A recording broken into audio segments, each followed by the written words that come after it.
శ్మశానంలో ఆయన కూర్చోపోతే ఉగ్రభూతాలు వచ్చి ఓళ్ల మీద పడిపోయి ప్రజల్ని సత్కార్యాలు చెయ్యనివ్వమని అక్కడ కూర్చుని తాండవం చేసి వాళ్ళని కూర్చోబెడతాడు.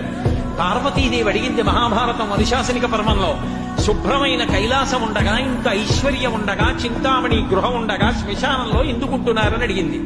అడిగితే ఆయన చెప్పాడు, పార్వతి బతికున్న నాళ్లు అన్ని చోట్లకి వెడతారు, ఏమీ తోచట్లేదు, శ్మశానానికి వెళ్ళొద్దామని ఎవరు రారు పార్వతి.